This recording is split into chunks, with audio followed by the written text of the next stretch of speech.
if you believe that Elijah Muhammad is the messenger of Allah, then you must stand up before the world, the Muslim world, and give your evidences. I believe the Honorable Elijah Muhammad would be very happy to know that it has. In fact, in his last address he made to the community, the address that preceded the last address, he pointed to a Caucasian that was on the platform, and he said that this is a Muslim. He's a saint. He referred to the man as a saint. The Jews and Muslims can't get along, you better look here.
أشهد أن لا إله إلا الله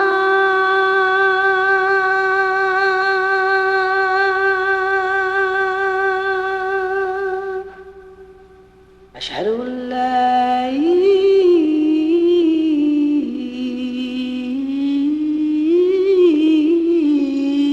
إلا الله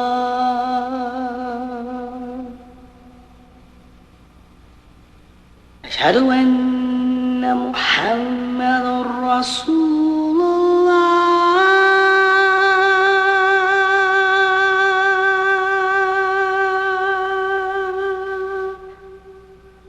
أشهد أن محمد رسول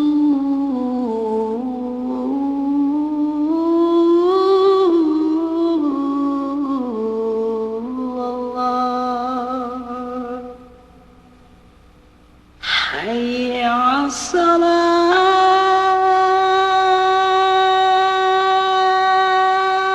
الصلاة حي على الصلاة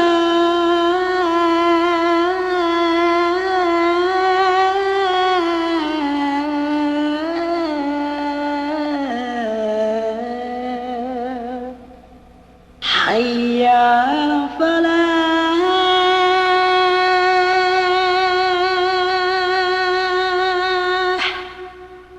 حي على الفلاح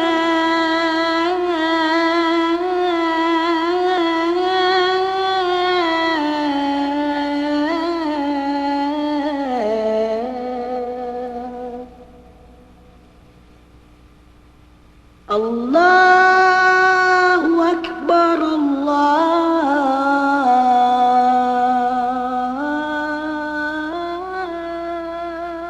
أكبر. السلام عليكم ورحمة الله تعالى وبركاته. أشهد أن لا إله إلا الله وحده لا شريك له. أشهد أن كل رسول الله. I bear witness to Allah alone and He has no partners. And I bear witness to all the apostles that come from Allah. Being a follower of the Most Honorable Elijah Muhammad through his National Representative Louis Farrakhan, I would just like to know is the dress code of bow tie and suits, is that in any way an abomination of Allah's will compared to the Ansaaru community with white garb? The dress code of the Nation of Islam serves its purpose in that which Minister Louis Farrakhan is trying to get across to the people if you pay attention to him. He is talking about what the white man owes you. Right. And how you should go about trying to get it. He's talking about the possibility of a return to a place called Nubia. Listen closely. I didn't say Africa. Africa is a curse word. Akuba land is a curse word. Break it down. All these are tricks by the devil. Don't fall into them tricks. That's right. The word Africa means to divide something, faraka, to break us up into pieces. And that's why when you get to Mother, the home of Nubia, you find Nigerians, Ghanaians, or Ghana, what do you call it, Sierra Leone, Morocco, Libya, Sudan, Ethiopia. And if you talk to an Ethiopian, he'll say he's not what a Sudanese is. You talk to the president of Nigeria, he'll say he's not what an Ethiopian is. But here in this country here, they're all Christians. And they break their Christianity down into denominations. Denominations. But they still say one nation under God. And they'll say it's not impossible to divide it, indivisible, they say. But when it comes to us, the Muslim family, we call ourselves Sunni or Shia or Bilalian or the 5% nation or the Israelite Hebrews or the Nation of Islam. We all want to be divided. The Christians, as ignorant as we consider them in their teachings, are able to live in one nation and call themselves Baptists, Pentecostal, Seventh-day Adventist, Jehovah's Witness, Catholic, multiple denominations of Catholics exist. Romans, Greeks, the Coptics. But when it comes to Muslims, because of ego, we can't live as one nation under Allah. We can't get in a room together. The Sunnis don't even belong in this game. That's right. That's right. That's right. I'm sorry if I insult you. You don't belong in this game because you're not saying you're black. That's right. Bring it out, brother. And if you're not black, you don't belong in this room with us. All right now. It's a black thing. That's right. That's right. That's right. That's right. And if you can't see who the devil is, in 1990, Wake us up. Wake us up. if you can't see what the devil is doing all over the world today to people, our people, people of color, then you're blind, brother. That's right. And the Quran says you're blind. That's right. It says someone deaf. How are they deaf? Because regardless of how many times Malcolm X jumps up and down, or Noble Drew Ali jumps up and down, or Clarence 13X jumps up and down, or Minister Louis Farrakhan jumps up and down, or Yahweh Ben Yahweh jumps up and down, regardless of how many times black people jump up and down to make you see the white man don't love you. That's right. The white man loves his dog more than he loves you.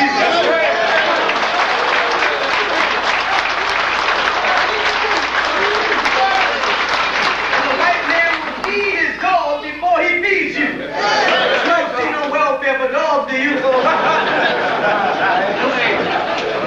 white man ain't gonna give you nothing. And for you Sunnis, I'm saying, the people that you are worshiping, Bring it out, brother.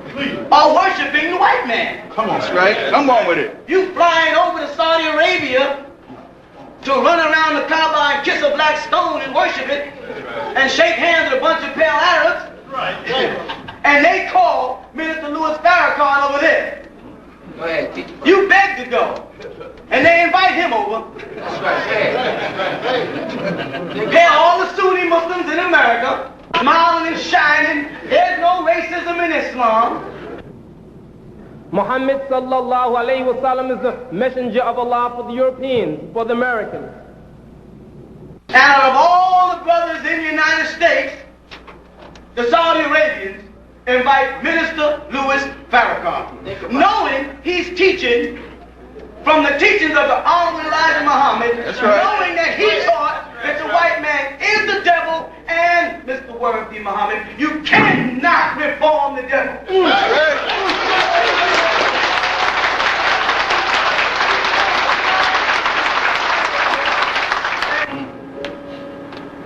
But I will not align myself with no pale Arabs who align themselves with the American government,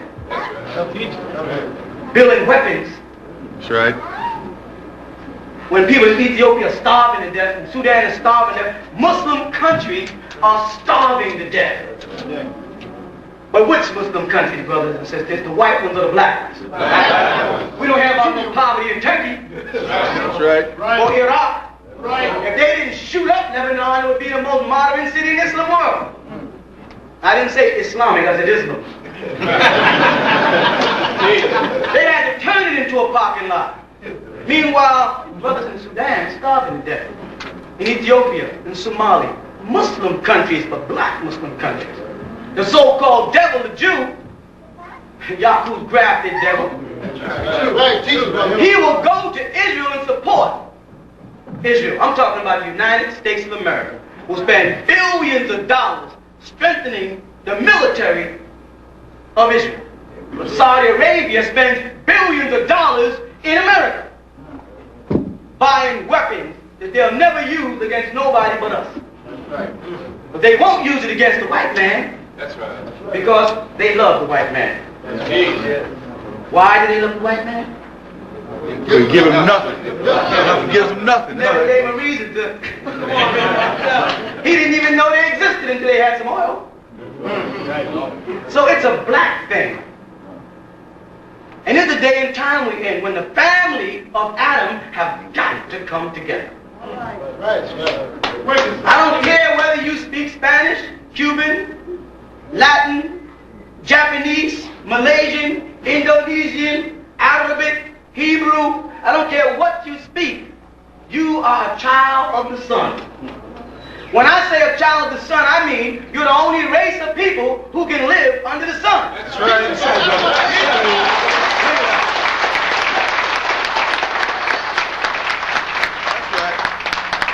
I want you to tell me, for this planet's sake, where else is a human being supposed to dwell? But under the sun. And if that be the truth, then tell me why white people get burned up under the sun. If they belong under the sun, why can't they go lay on the beach under the sun? Overexposure to ultraviolet light causes more than 500,000 skin cancer cases each year.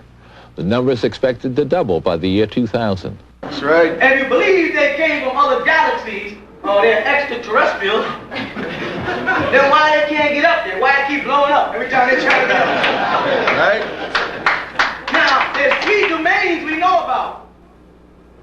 Right?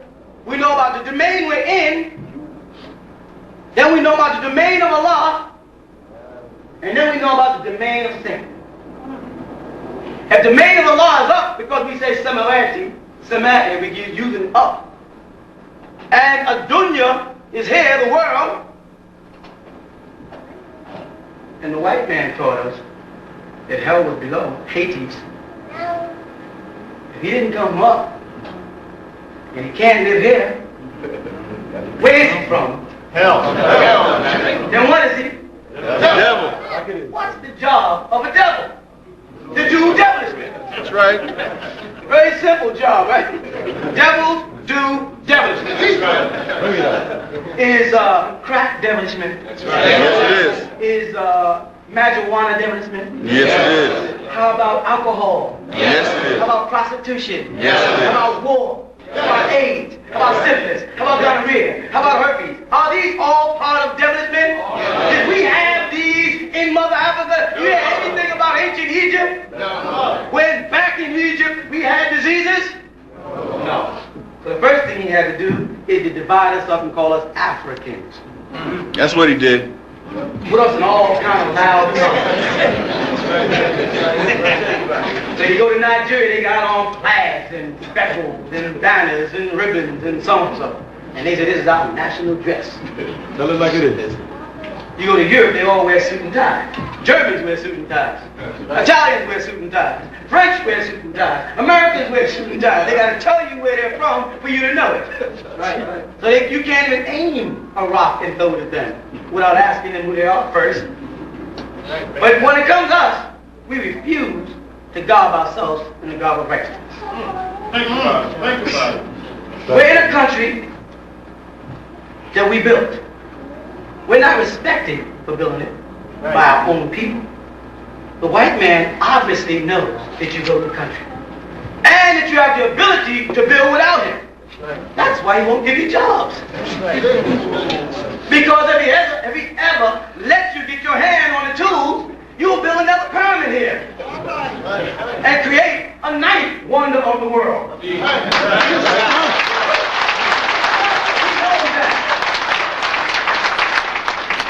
Now, if you believe he's going to give you 40 acres and a mule, and you believe that Mighty Mouse lives in the project down the road, there's too many of you to get 40 acres and a mule. There's not that many acreage on the planet right now. And they're going to show you that many mules. If you think he's going to give you that weight in gold, he doesn't have it. South Africa has it. And as long as America wasn't siding with us against apartheid, she had control over South Africa. But the moment the voice was heard in the West, Free South Africa. you understand? When black people started saying, free Nelson Mandela from the West, then of course the Europeans over there with 90% Caribbeans and Africans said, yeah, free Nelson Mandela. Japanese started saying, yeah, free Nelson Mandela. Have you heard any of the Arab countries, Sunni? Have you heard any of your so-called Sunni brothers from Pakistan who are blacker than us? They just don't know it yet.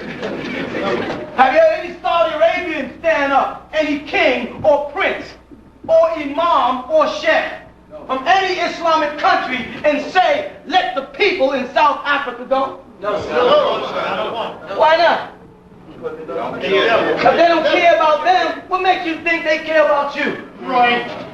But along comes a man like Minister Louis Farrakhan, who says, we got to do something for ourselves because there is no tomorrow when you graduate. So you get a certificate. You can buy one on 42nd Street.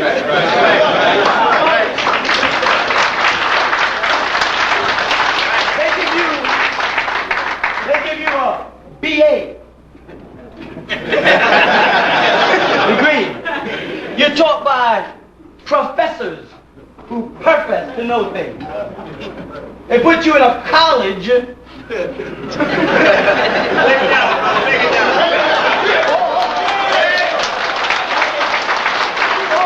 They tell you you're in a university and you don't learn nothing about the universe. So then when you graduate, when you finally graduate, and they throw you at the world market, come on, college kids in here, tell me what you know. They have you leaving school looking for a job. Right. They don't have you leaving any school, which is a trick word for shul, if you spell it out, is Hebrew. They don't have you leaving creating jobs. What are you going to be? I'm going to be an executive secretary. I want to be a lawyer. I want to be a doctor, a physician, a psychologist. I want to tap dance. I want a soft shoe. I want Uncle Tom. I want to work under some more white folks. I want to remain the slave of the slave master. I want to get up every morning and pounding on this metal object called a subway by the hundreds and stuff in there and squeeze and sweat. And then get out there and go in the place and push a card in and sit down and do what he says do to make him rich, to keep us in slavery. Because if you're making $500 a week, boy, you're giving him $5,000. Otherwise, you have no value.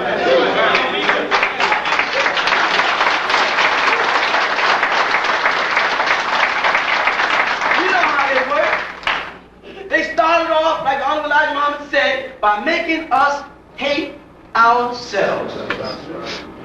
You sisters, and I was talking to the sisters in the community yesterday about the same thing. You sisters are under the illusion that we think y'all are pretty.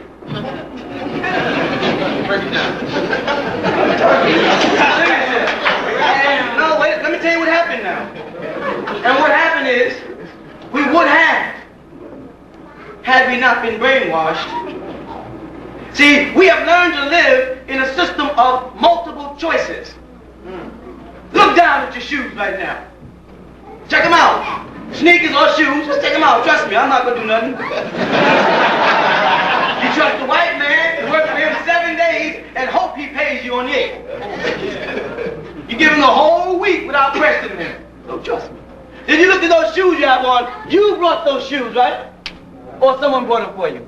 You may even went to a window where there was 50 pairs of shoes and said, I like those. Give me those pair right there, because they'll match my green dress. Yes?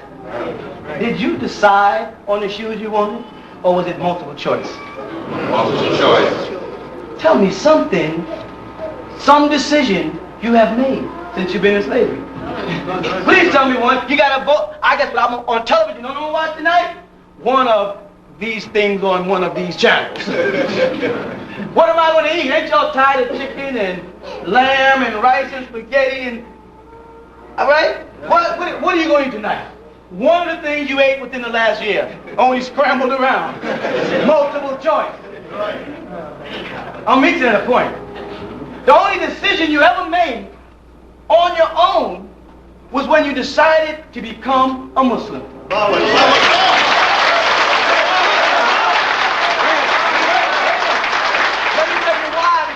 Trying to insult Christians, you will admit, I'm a Christian because I was born one.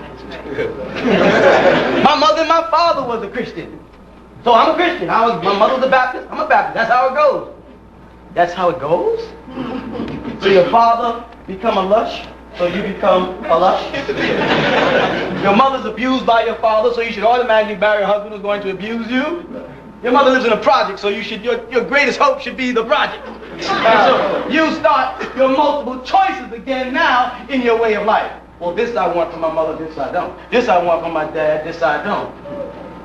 The only decision you'll ever make in your life is when you start making decisions that are not pre-programmed in the computer of the Western world for what you'd be. You understand that? And like this sister was asking, where is the help? What is the help? Atonement is the help. Atonement is it. You must sacrifice something. The brother should have asked her, what are you willing to sacrifice to get relieved of the surroundings of the devil? Because see, you want the devil to leave you alone, but you don't want to give up nothing. Right. So which means that the thing that's attracting the devil to you is still there. If you want to get the devil off your back, then change your jacket. If you want to get the devil out your face, listen, if you want to get the devil out your face, stop smiling in his face. If you want to own something, go for yourself. Build. The only decision you're ever going to make on your own is when you make up your mind not to believe that Jesus, a white hippie, is God incarnate. That's the first decision. I didn't say don't believe that Jesus is God incarnate. Do I believe that Jesus is God incarnate? Yes. Just like Master Prophet Muhammad is God incarnate. And just like you are God incarnate. And you, and you, and you, and you, and you, and you, and you. Bring it out. Why do I say that? Because Jesus said, our Father, who art in heaven. That's right. And if he's our Father, and I'm his son, and my Father is what I am, and I am what my Father is, when you see me, you see my Father, and when you see me, you see God. Let me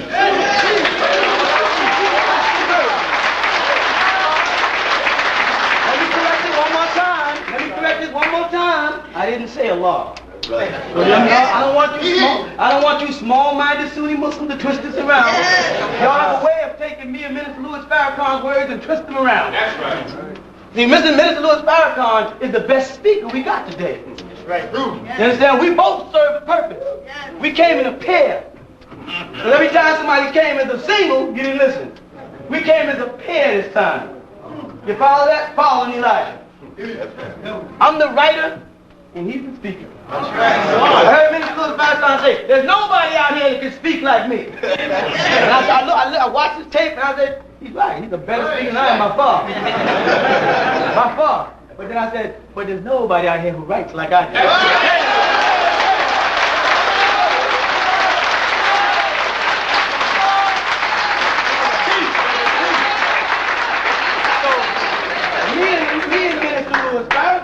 has got to come to the reality that we need each other. You follow that? And I've made those steps forward. I know he has too, because I'm listening to his tapes and I hear him using doctrine. No Muslim that believes that Prophet Muhammad will be seen in the judgment. They don't teach that they will see Prophet Muhammad in the judgment. They teach that they will see Jesus.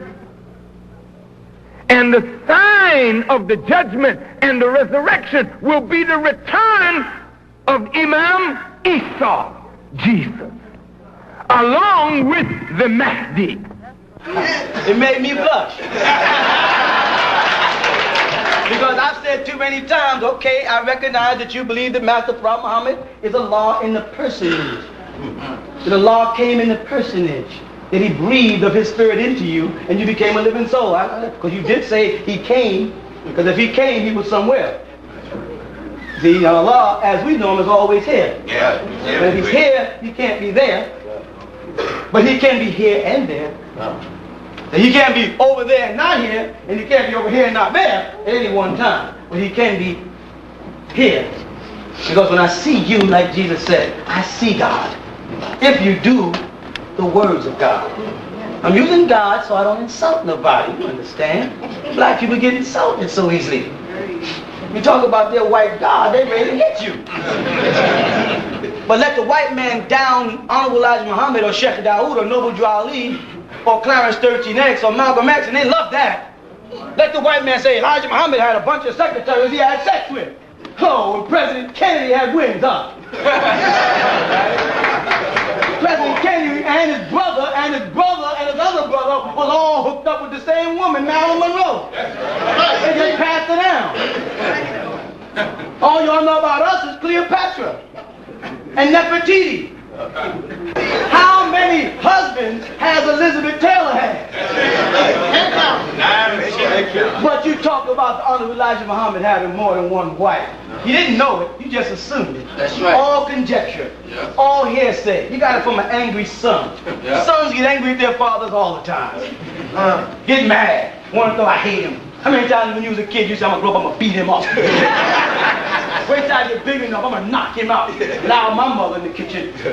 When you got big enough, he said, come on. He said, wait till I get big. The next thing was, I'm getting out of this place. That's right. We see your people, we see what you breed, and we don't want it anymore.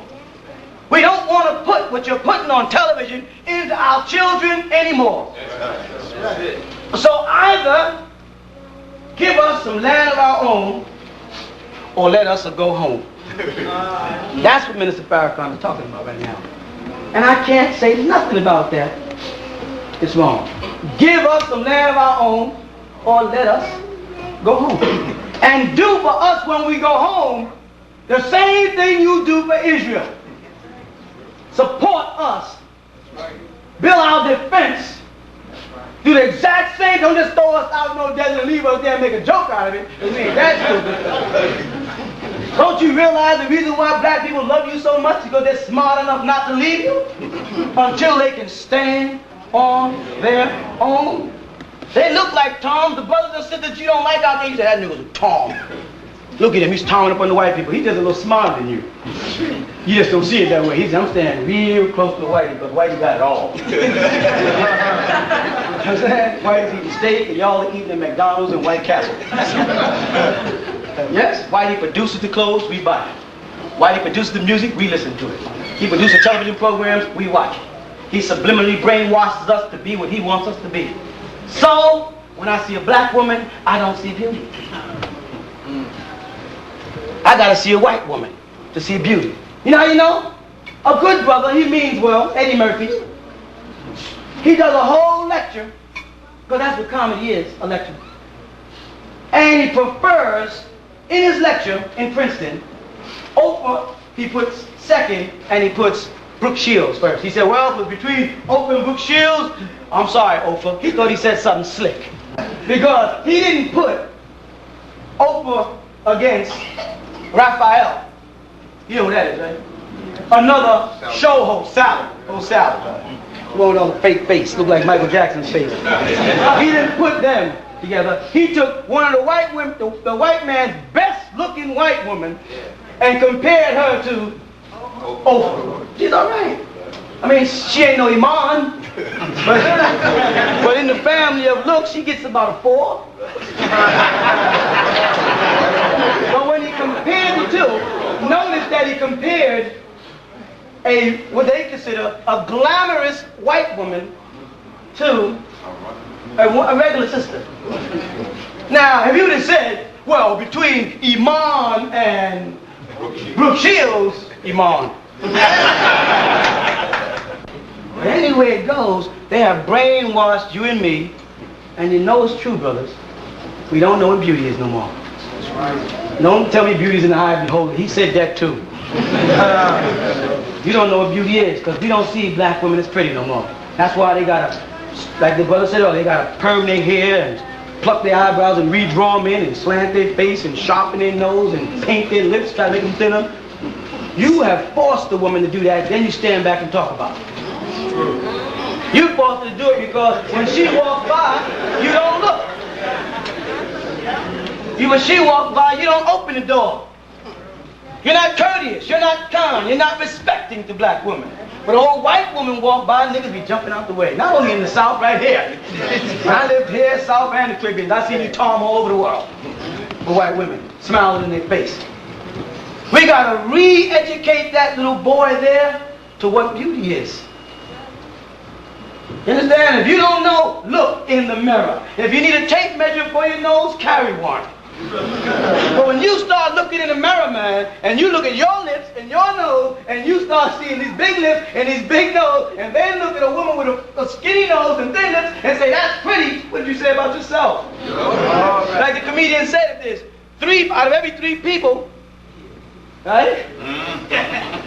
Out of every 3 people, 2 of them ugly, is it? Yeah. So if you look on your right and left, and both of them are not ugly, guess what? But the sad part about it, who decided what was ugly? Us or the white man? White. Why? Because he is Metro Golden Mayor. Isn't that a coincidence that the first ambassador of the state of Israel, her name was? What a coincidence, Alex. A man I see you said, and she's responsible for Sambo, and Aunt Jemima, and Uncle Ben, and Bojangle, and Rochester. She's also responsible for Superman, and Batman, and Clark Gable, and what's the other one, the homo?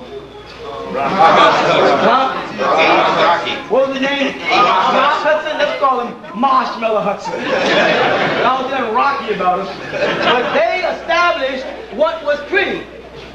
And they established what was ugly. A black man had to bug his eyes, right? Do a lot of dancing and moving and grinning. And this was bred into us. Wake up.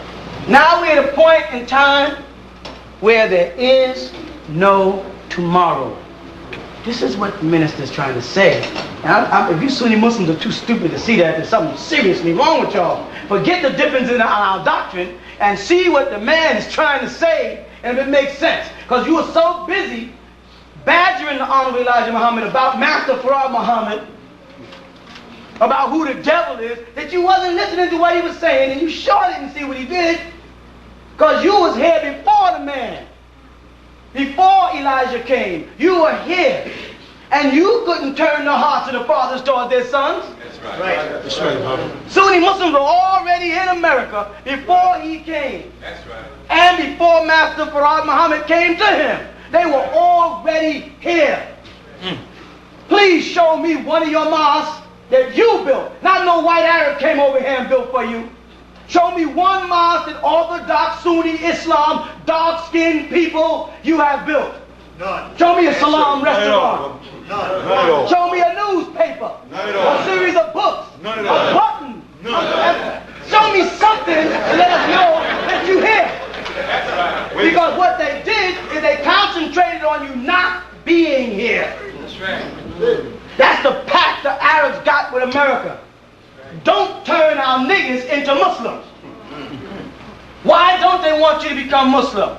Because being Muslim will be the first decision you ever make. And if you make that decision on your own, decision making is going to start being fun. Come on with it.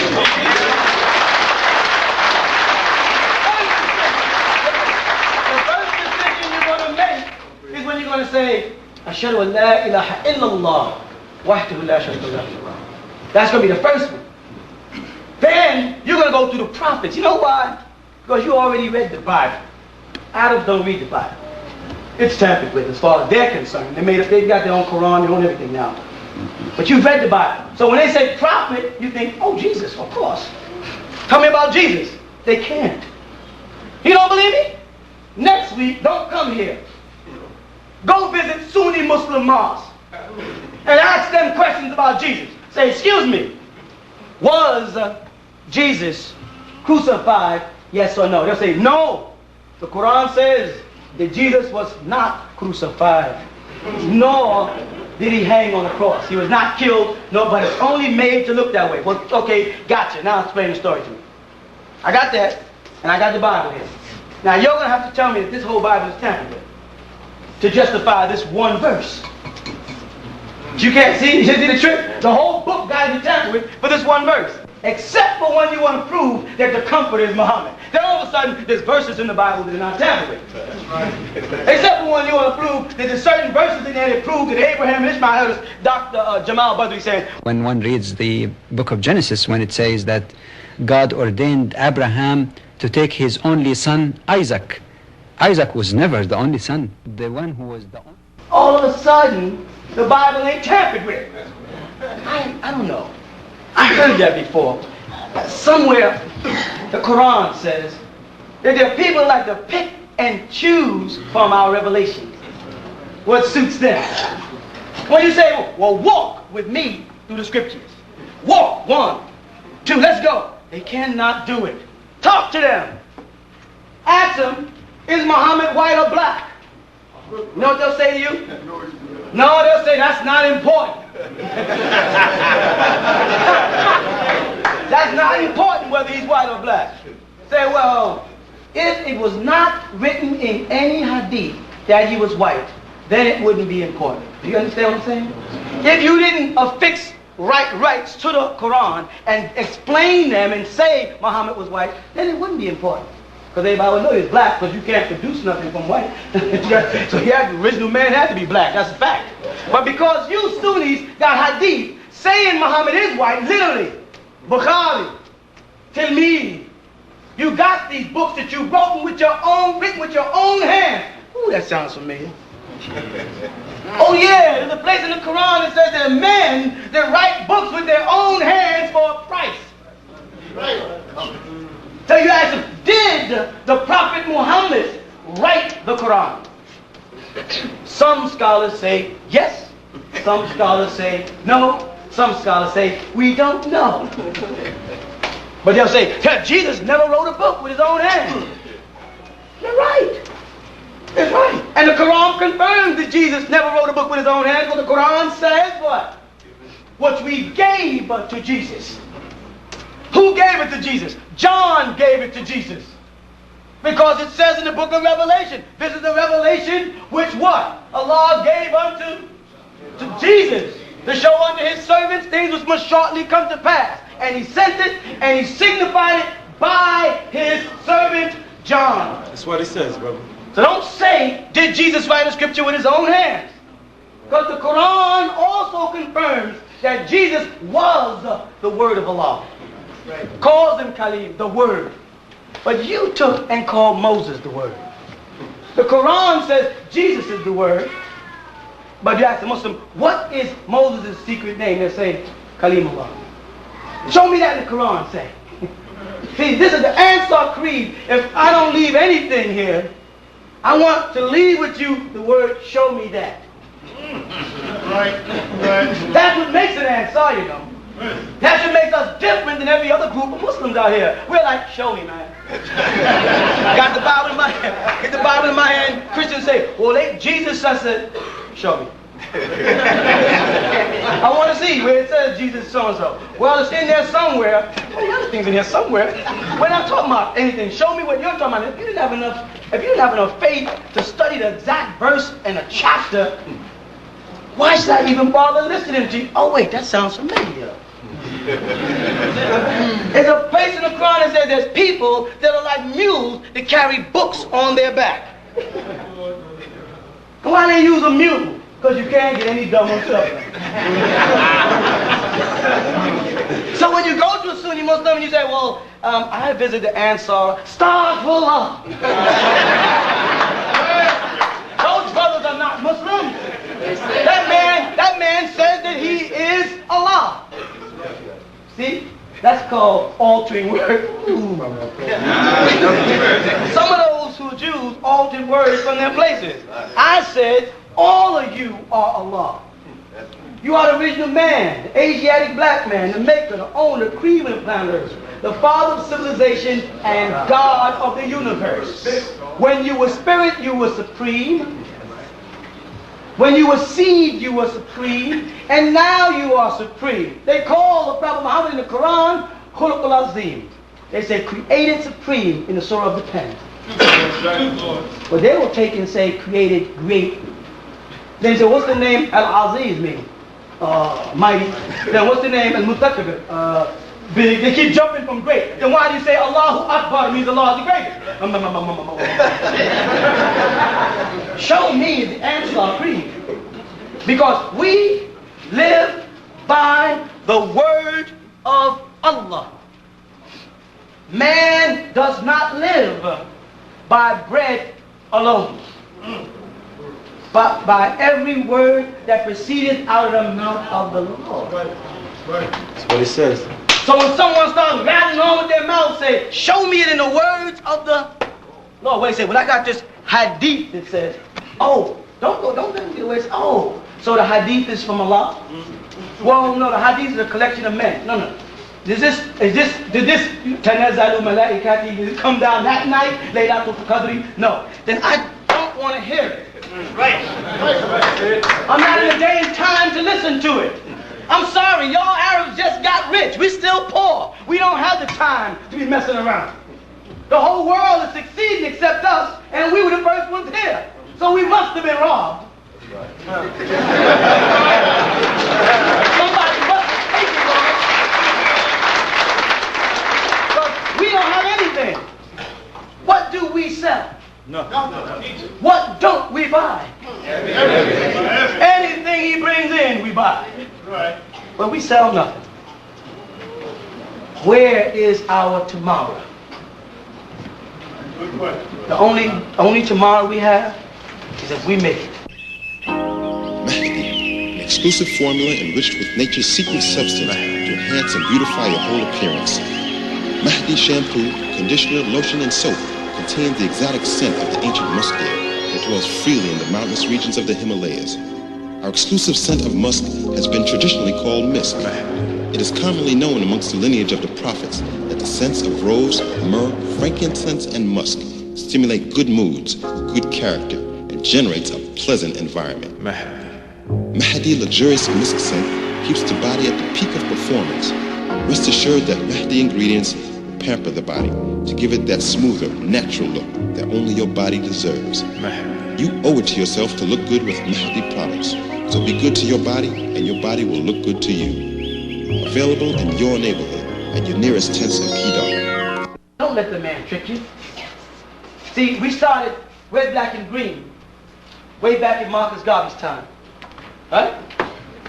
They didn't tell you that same red, black, and green that Marcus Garvey used there, he got from a Sudanese called Dus Muhammadu Ali. They don't tell you that. It's history. It's in the books. And he was a Sudanese who we met in Egypt. You know about that. Now, if he's a Sudanese, and back then, the flag of the Sudan was the Mahdi flag. This flag right here. This flag right here was the flag of the Mahdi. You see that? You think that this is a coincidence? that this flag happens to have the same colors that Marcus Garvey happened to get from a man he happened to meet from the Sudan who happened to be in Egypt at the time? Does it seem like it? No. But see, the devil gets in again. He moved the black and put it where the red is. The Mahdi, that man over there, alayhi salam, he purposely put the black on top. Because the black represented us. The red represents blood. You understand? Red, black, and green means you plan to bleed again. The Mahdi said, no, no, no. I'm coming in the name of Allah. And we will not bleed again. And the British came out against him. The Turks came out against him. The Egyptians, a little band of men, a small group of desert people, no weapons, but faith that has the power to move mountains is all they had. And they stood behind the Mahdi, alayhi salam. And they rose that flag. And they conquered. So here we again, we rose the flag, and now all of a sudden things are happening in America, so they ease in the Jamaican flag. They ease in the red, black, and green flag. They start easing in the Ethiopian flag. The trick again. That's right. But the white man don't care nothing about you. That's right. He'll take your life and drink a cup of coffee on it. If you don't believe me, ask the Japanese. Ask the Vietnamese. He'll wipe you out without asking the Panamanians. He only told you about a portion of the death that took place. He didn't tell you that was an all-black neighborhood that they bombed. He left a whole lot of stuff out of that dialogue, which is true. They know what they're doing. You think AIDS is an accident, sister? AIDS is a form of germ warfare. This disease will kill more people this year than all other viral diseases combined. According to Dr. Robert Strecker, AIDS is a man-made, genetically engineered virus that was either accidentally or deliberately introduced into the world's population. Nobody dies of AIDS. They die from their immune system breaking down, and whatever disease is there attacks them and kills them. Right. So, tell me how many cures they're going to need. How many cures? Because if each one of y'all catch AIDS, you're going to die for a different reason. So your cure is different than your cure and your cure. And the white man ain't going to spend that money trying to do that. He's doing another thing. He's spending the money trying to get out of here and leave you with the disease. You think he's shooting up his space shuttles for? He wants to go up there and live. And he did all that. He destroyed the planet. He destroyed the ozone. You make any spray cans? What are the soap cans you ever made? Spray what? Spray hair sheen or afro sheen and spray can by black people? Where? He ain't created a thing here. We're not responsible for the diseases. But he will leave you here to die. And your preacher don't know that. Because he's so busy saying, Jesus is going to come and save us. We waited 379 years for this spook God. Where was he in Georgia when them crackers blew up that church with them little kids in it? Yeah. Where is he? If he's there to help, where is he? Where is the spook God y'all been waiting for? We've been waiting with you. Every now and then, you know what y'all do? Y'all lie and fool the world and say, there's a cross out from Queens in the sky. There's a big cross. That means Christ is coming. You remember that? Yeah. And all the Christians are marching out to Queens and looking, oh my God, Christ is going to come. And they've told them Muslims, told everybody, it's all over, salvation is coming. And they find out some little kid is flying Christ. And they said, we done found the actual shroud of Christ. The actual burial cloth. He left his spiritual impression on it. He left his impression on a cloth he went through. But he had to move a rock to get out the cave. That's beside the point. We found a shroud. And this shroud means, yes, Christ did die on the cross our sins, thus he is coming back. I don't see the equation between the two. But because he died on the cross our sins, and he left his impression, here he is. They went and made a picture of him. He had long blonde hair. They x-rayed it. They hologrammed it. And they said, this is Christ. Then somebody found out that someone made it in the 14th century. Some artist made the shroud. All these went,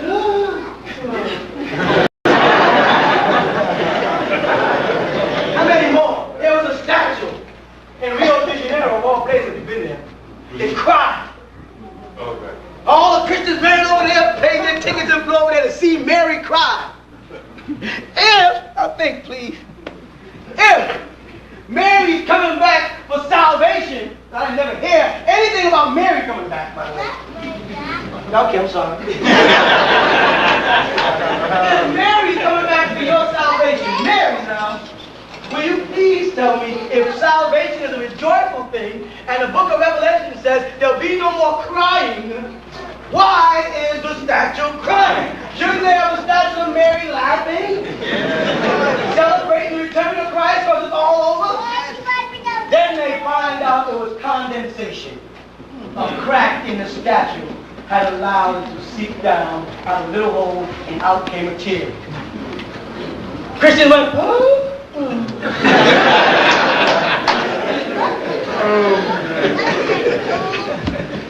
Now, but meanwhile, a little man, not bigger than this here, Mama would say, stop believing in this spook God, he ain't coming.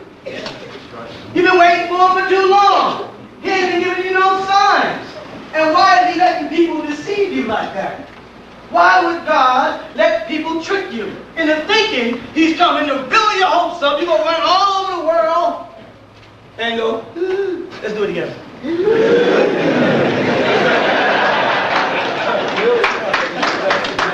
And he didn't never come. But here, in this text, a proclamation is made. This is English translation, she told me off. I'll try my best. A proclamation is made by Allah subhanahu wa ta'ala to the Prophet Muhammad through the angel Gabriel. And it's the last revelation ever revealed to the Prophet Muhammad. The very last thing said to Prophet Muhammad of 1400 years ago. I'm not talking about the apostle or the messenger Elijah Muhammad, who's after him. And people say, what? Did that man just say what I think he said? Did he just say the Honorable Elijah Muhammad was a messenger? The Quran says so. Holy Quran, 33rd chapter, verse 40 says that Muhammad is the seal of the prophets. He is merely an apostle, and the seal of the prophets. Doesn't say the seal of the apostles. But they'll stretch that into he's the seal of both. And kill you like they did with Shah Khalifa if you say other than that. Right, that's right. Yeah, right. Come on with it. Come on with it. See, Allah raised up a different kind of nigga now.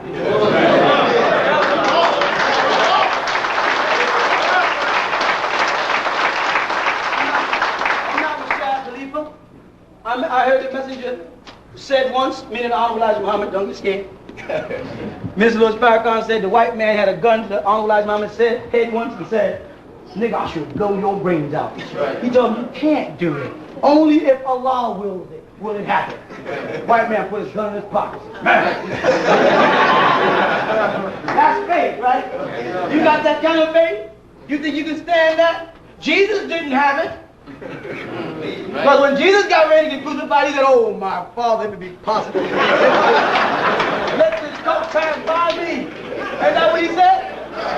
He told me that, oh God, my spirit is willing, but the body is weak. But you Christians keep telling us it ain't about his body. It's all about his spirit. But Jesus identified with the both of them. He said, spiritually, I'm down. I'm with you spiritually, walking through the valley of the shadow of death and all that stuff. I'm with you. But these nails, you understand? Is there another approach towards this thing? We do this another way? Isn't that what happened? They just doctored up another way. He really said, I ain't ready for this. Jesus said, I'm not ready. Now here's a man who brought back the dead. But he's not ready to die. Why? I'll tell you why. Because Jesus became like they said. Here's what Jesus says to them. Who do people say the Son of Man is? They say, the prophet, Elijah? No. Another thing, let me tell you. This is another trick the Arabs are playing on y'all. There's 3 different names for Elijah in the Quran, spelled 3 different ways.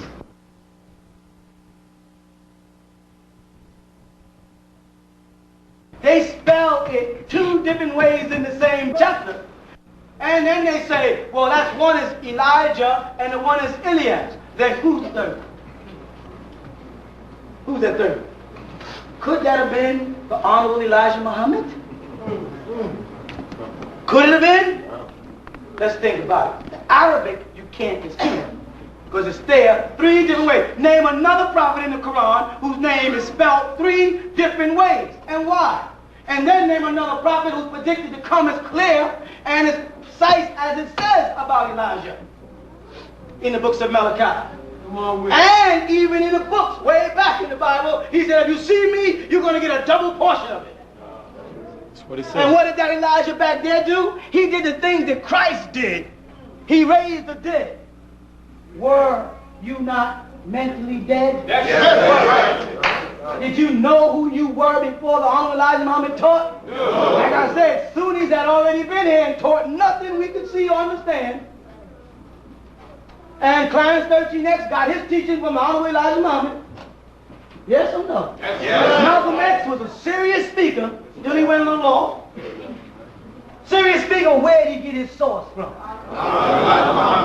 I remember clearly when Worth D. Muhammad in 1975 became the leader of the Nation of Islam. Yes. Proclaimed himself the president. That's right. We are one body. But God has manifested that we, under the leadership of Honorable Elijah Muhammad, are the divine body that God wants the world to see today. I said, oh man, his father's son is right. Right? His father's son is right. But somewhere along the line, he made too many trips to Saudi Arabia like Malcolm did. And slowly but surely he came back on. Where in the Quran did you find a hint that it would be possible for white persons to join the Nation of Islam in this country? Because in 1960, as I recall, it was open exclusively to blacks, not to whites. The language of the Quran concerning the family of man is very much like the language of the Bible. It's not a hint, it's just plain language. It says that God made you from Adam, your father Adam. And the Quran says also that man is one human, one family. Sharp. The devil can be reformed.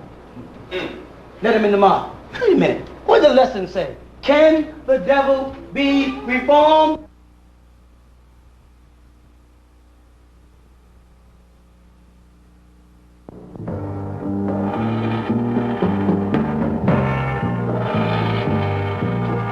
I just want to ask a question. Who really cares? Save a world in despair. Who really cares?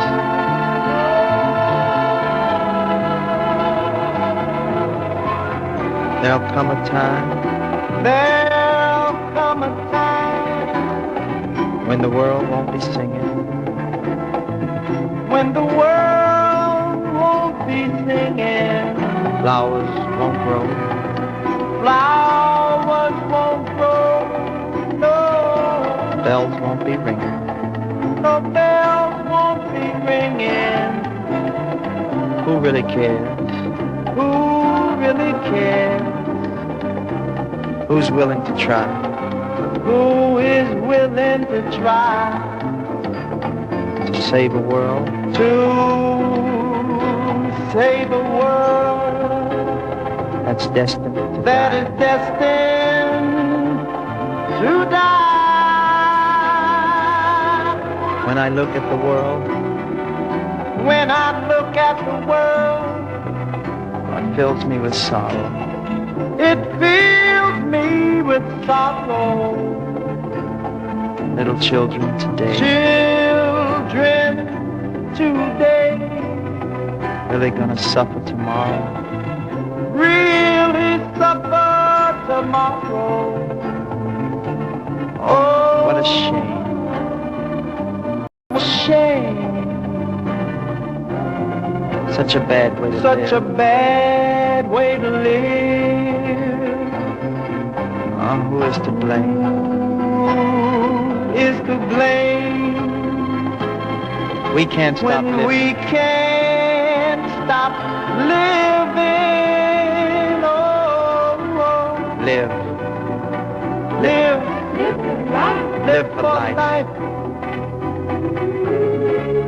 But let's live, everybody. Live life for the children. Live life for the children. Oh, for the children. You see, let's save the children. Let's save all the children.